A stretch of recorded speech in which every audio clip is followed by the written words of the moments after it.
ജനല് കണ്ടില്ലേ, ഇതെല്ലാം പോയിരിക്കുകയാണ്. ഞാൻ ഇവിടാണ് കിടക്കുന്നത്. ഞാനും അനിയത്തിയും ഇവിടെ ഇരുന്നാണ് ഞങ്ങൾ പഠിക്കുകയും ചെയ്യുന്നത്. ഇതിലെ കൂടെ ഒരു പ്രാവശ്യം ഇഴജന്തൊക്കെ വന്ന് കയറി. ഞങ്ങളപ്പ ഇവിടുന്ന് ഇറങ്ങി ഓടിയോണ്ട് ഞങ്ങളെ കൊത്തിയില്ല. ഇതിപ്പോ ഇടിഞ്ഞു വീഴുന്ന തോന്നുന്നത്. കാറ്റും മഴയൊക്കെ വന്നാൽ ഞങ്ങൾക്ക് ഭയങ്കര പേടിയായി വീടിനകത്തിരിക്കാൻ. അച്ഛൻ ഹോസ്പിറ്റലിലൊക്കെ ആയിരുന്ന സമയത്ത് എനിക്ക് നല്ല വിഷമമൊക്കെ ഉണ്ടായിരുന്നു. ആരും എന്നെ തള്ളിക്കളഞ്ഞിട്ടില്ല, എല്ലാരും എന്നെ ചേർത്ത് പിടിച്ചിട്ടേ ഉള്ളൂ.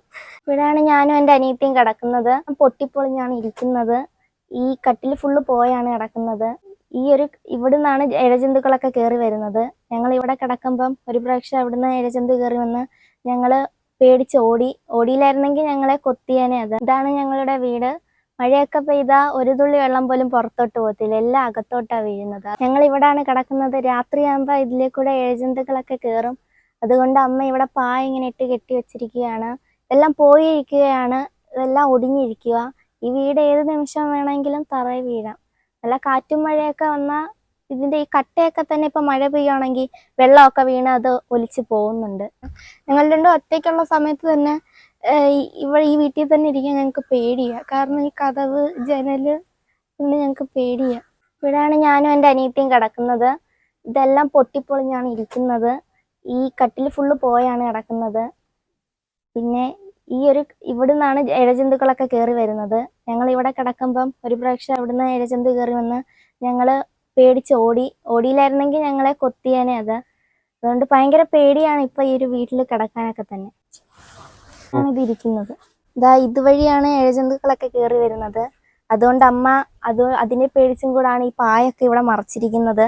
അപ്പൊ ഞങ്ങളെ ഒരു പ്രാവശ്യം ഇതുപോലെ കൊത്താനൊക്കെ വന്നേ, ഞങ്ങള് ഇറങ്ങി ഓടിയത്, അല്ലെങ്കിൽ ഞങ്ങളെ കുത്തിയാനെ. എല്ലാം പോയിരിക്കുവോ, കട്ടകളും എല്ലാം പോയിരിക്കുവോ. മഴയൊക്കെ വന്നാൽ ഞങ്ങൾക്ക് എല്ലാവർക്കും പേടിയായി ഇതിനുള്ളിൽ ഇരിക്കാനും കിടക്കാനും ഒക്കെ തന്നെ. ഞാൻ ഇവിടെ ഇരുന്നാ പഠിക്കുന്നത്. അച്ഛൻ ഹോസ്പിറ്റലിലൊക്കെ ആയിരുന്ന സമയത്ത് എനിക്ക് നല്ല വിഷമമൊക്കെ ഉണ്ടായിരുന്നു. അപ്പൊ ആരും എന്നെ തള്ളിക്കളഞ്ഞിട്ടില്ല, എല്ലാരും എന്നെ ചേർത്ത് പിടിച്ചിട്ടേ ഉള്ളൂ. കൂട്ടുകാരികളും ടീച്ചേഴ്സ് ആയാലും എല്ലാരും നല്ല സപ്പോർട്ടാ. പഞ്ചായത്തിൽ നിന്ന് കിട്ടിയതല്ലയോ? ലൈഫിന്റെ വീടാണ്. ഒരു വർഷമായിട്ട് പണി പൂർത്തിയാവാതെ കിടക്കുകയാണ്. എൻ്റെ അച്ഛന് ഡയാലിസിസ് ചെയ്യുകയാണ്. 4 വർഷമായി ഡയാലിസിസ് തുടങ്ങിയിട്ട്. ഡയാലിസിലൂടെയാണ് അച്ഛൻ്റെ ജീവൻ നിലനിർത്തി പോകുന്നത്. വേറെ ആർക്കും ഞങ്ങളെ സഹായിക്കാനോ മറ്റു മാർഗമൊന്നും ഇല്ല. അതുകൊണ്ടാണ് ഈ വീട് ഇപ്പം ഇങ്ങനെ കിടക്കുന്നത്. പക്ഷെ സാമ്പത്തിക പ്രശ്നമായും എല്ലാം ഞങ്ങൾക്കൊന്നും ചെയ്യാൻ പറ്റിയിട്ടില്ല. എത്ര വർഷം കൊണ്ട് ഇങ്ങനെ നടക്കും മോളെ? 1 വർഷമായിപ്പോ ഇതിങ്ങനെ. 1 വർഷം കൊണ്ട് ഇങ്ങനെ നടക്കും. ലൈഫിന്റെ വീടാണ്. നമ്മൾ കുറെ പേരെ കണ്ടിട്ടുണ്ട്. അപ്പൊ സ്പോൺസർ ഉണ്ടെങ്കിൽ ചെയ്യാന്നേ പറഞ്ഞിട്ടുള്ളൂ. ഇതുവരെ ആരും അങ്ങനെ വന്നിട്ടൊന്നുമില്ല. അച്ഛന് 2 പ്രാവശ്യം തലയ്ക്ക് ബ്ലീഡിങ് ഒക്കെ ആയി മെഡിക്കലിൽ അഡ്മിറ്റ് ആയിരുന്നു. കഴിഞ്ഞ മാസം തലയ്ക്ക് ബ്ലീഡിങ് ആയി മെഡിക്കലിൽ അഡ്മിറ്റ് ആയിരുന്നു. ഇന്ന് 2 സ്കാൻ എടുക്കാനുള്ളയാ. പിന്നെ പൈസയൊന്നും ഇല്ലാത്തതുകൊണ്ട് അച്ഛൻ ഇന്ന് കൊണ്ടുപോയില്ല. ഇപ്പം ആഴ്ച 3 ദിവസം അച്ഛന് ഡയാലിസിസ് ചെയ്യുന്നുണ്ട്. ഒരു മാസം അച്ഛന് 30,000 രൂപയോളം ചിലവാണ്.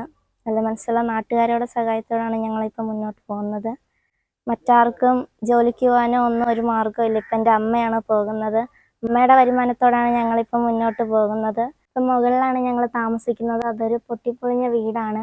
ഇത് ബാങ്കിൽ നിന്ന് വന്ന നോട്ടീസാ. ഇതിപ്പോൾ ഈ മാസം അവസാനം പൈസ അടയ്ക്കണമെന്ന് പറഞ്ഞിരിക്കുന്നത്. പക്ഷേ ഈ വീട്ടിലിപ്പോൾ 6 പേരുണ്ട്. എൻ്റെ അനിയത്തി ഇപ്പം 5ലാണ് പഠിക്കുന്നത്. അവളുടെ പഠിത്തം, എൻ്റെ പഠിത്തം, ഇതൊന്നും നോക്കാൻ പറ്റിയിട്ടില്ല. ഇപ്പം അമ്മയുടെ ഈ ഒരു വരുമാനം കൊണ്ടാണ് ഇപ്പം എല്ലാം ഇങ്ങനെ പോകുന്നത്. ഒരു മാസത്തിൽ തന്നെ അച്ഛന് ഇപ്പം 30,000 രൂപ വേണം. അത് നാട്ടുകാരോ അങ്ങനെ ആരെങ്കിലും ഒക്കെ സഹായിച്ചിട്ടാണ് ഞങ്ങളിപ്പോൾ പോകുന്നത്. അതും കൂടി ഇല്ലെങ്കിൽ ഞങ്ങൾക്ക് പിന്നെ ഒന്നും പറ്റത്തില്ല. ആ ഒരവസ്ഥയാണ്. അച്ഛാ,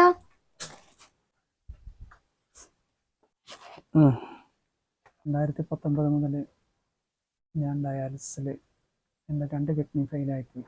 ഒരു മാസത്തിന് 35,000 രൂപയോളം ചിലവുണ്ട്. താങ്ങാൻ പറ്റുന്നതിലപ്പുറം. വീട്ടിലെ ഏക ആശ്രയം ഞാനായിരുന്നു. ഞാനും അച്ഛനും അമ്മയും വൈഫും ഈ 2 പിള്ളേരുമാണ്. മൂത്ത മോൾ ഇപ്പോൾ 8ലും ഇളയ മോൾ 5ാം ക്ലാസ്സിലാണ് പഠിക്കുന്നത്. സാമ്പത്തികപരമായിട്ട് വളരെ ബുദ്ധിമുട്ടാണ്. ഞാൻ കിടക്കുന്ന മുറിയിൽ ഒരു ദിവസം ഒരാഴ്ചയിൽ 3 പ്രാവശ്യം ഡയാലിസിന് പോകണം. ഡയാലിസിന് പോകുന്നത് ഓട്ടോയിലാണ്. ഓട്ടോക്കാരൻ കൊണ്ടാക്കി തിരിച്ച് വന്നിട്ട് വീണ്ടും കൊണ്ടുവരാൻ പോകും.